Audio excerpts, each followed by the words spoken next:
Hi there. If you're watching this, you are either interested in purchasing one of the Bic cigarette lighters that I have listed, already have purchased one, or are hopelessly lost. This is just going to be a short video showing you how to reassemble them. You only need two tools: a Phillips screwdriver, this one's a number 2 which works fine, and a 5/16 socket or wrench. Pretty simple on all of these. Everything that you need other than that comes with the box that you've just purchased. You will notice that there are some things that are loose even when they're in the packaging. For instance, the extra coin change adjusters to get this to whatever amount you desire will still be in the back of the coin change mechanism itself. You can probably remove those if you're ready for, if you figured out what amount you want them to be in, but this all just slides into the overall machine and heads on down the alley when you're ready to use it, things like that. So I will go ahead and show you the rest of the pieces here. This is the pusher. Once it's installed in the box, it connects to the back of the coin change mechanism. It's a little bit like this, and actually pushes the lighters through the bottom of the box. This is the voice module. It works like a tiny record player. It has a 3-wire plug on it, which we will plug into the circuit board and light assembly. This is the brains of the operation. Has a red button that the end user pushes to hear a really annoying voice that you'll probably hear at the end of this video. This all installs into the front of the box, and the last thing that you'll have besides the box itself is this thin plastic cover. You put some labeling on this if you're doing it all with an OEM setup, and it points out through the front of the box. Okay, first things first, you're going to have to remove some screws that are still attached inside the box. I'll probably fast forward through some of this because you probably just don't want to stare at the back of my head all that much. You'll notice that one of the screws on the upper left, the first one I'm taking off, has a ground wire that's sitting on the screw there. Go ahead and pull that off too, because we will have to position that once we get it back in the box. All the screws are identical. There's not a big need to keep track of which one came off of where. Okay. With that off, take the thin plastic piece. It goes through the front of the box. Make sure you're not on top of the ground wire just yet. Now take the ground wire. That goes onto the screw that you just placed that on. Take one of the screws that you most recently removed. Put it on each side of front plastic screen.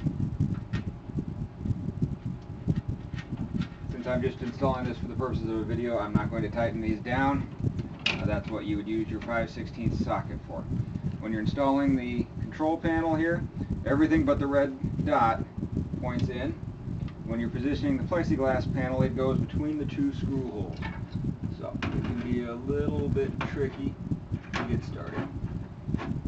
You could probably lay it down at this point. I'm not going to.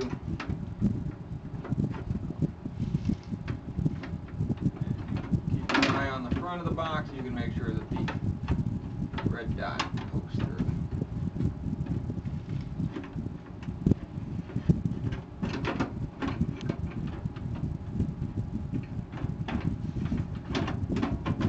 Okay, like so. Make sure when you get it lined up that the red dot's all the way through. Otherwise these have a tendency to hang up on the side, and then they're no good at making noise and annoyance for everyone. Then just put on the 2 screws like you did for the last one. That top screw is going to be just temporary right now until you get the bottom one on to hold everything in place. We're going to hook up some wires that will otherwise be pretty much blocked by the vocal unit. You probably already noticed the 2 wires I'm speaking of, the brown one and the blue one. There's 2 connectors that will line up right next to them, blade type. The brown one goes on the upper of the connectors, the blue one goes on the lower of the connectors. That's the extent of your electrical hookups right there. Now go ahead and remove the screw at the top right here that you just put on.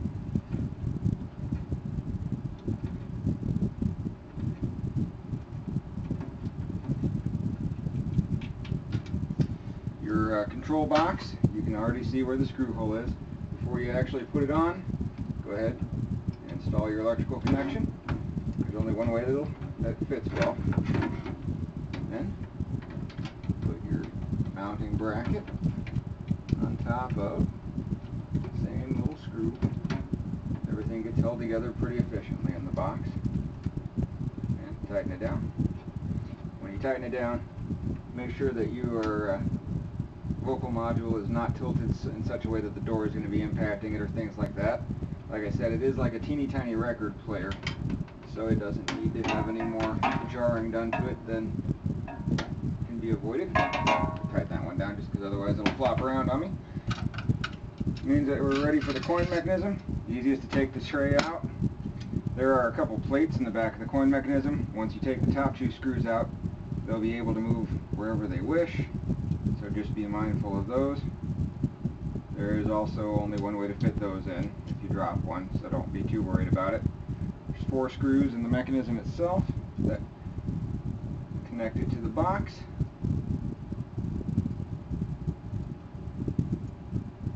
While I have it out here, you'll also notice that there's 2 springs on this. The springs are what actually connect to the push bar to make sure that everything stays pushed out. For now, we'll go ahead, keep those plates in the back, feed this in through the front. Now you'll get to watch the back of my head some more as I... Okay, in the interest of brevity, I'm probably just deleted a bunch of things, which is just me putting the screws in.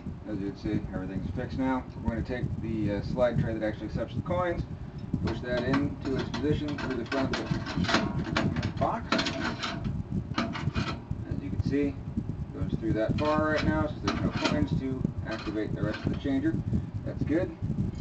Your pusher has 2 screws with lock nuts attached to them. Go ahead and remove those. The lock nuts are also 5/16. When you go to actually tighten those on for good, you should be able to just use your socket without a wrench attached to it to hold them in place. Or you could use a conventional wrench, just as good. So take the pusher bar, have to do a little finagling to get it in here. But once it's in place, the screws should drop through pretty easily.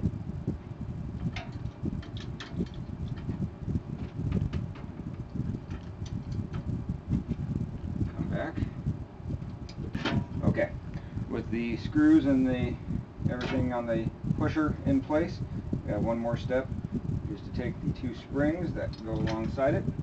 They attach to the hooks on the front of the pusher, or the back, whichever it actually is. They'll sit pretty horizontal when they're properly installed.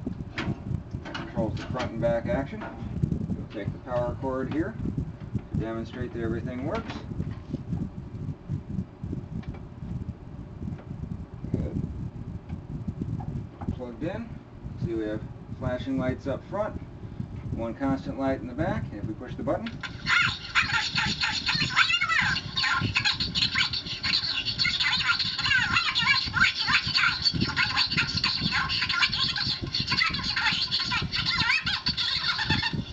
I don't know if there's a speed control for that. It's quite chipmunky, as is. If I were purchasing this to actually use in a business, I would never hook this up because I don't want to hear it all day. At any rate, hopefully that was an informative instructional video. If you have any questions, please just send me an email.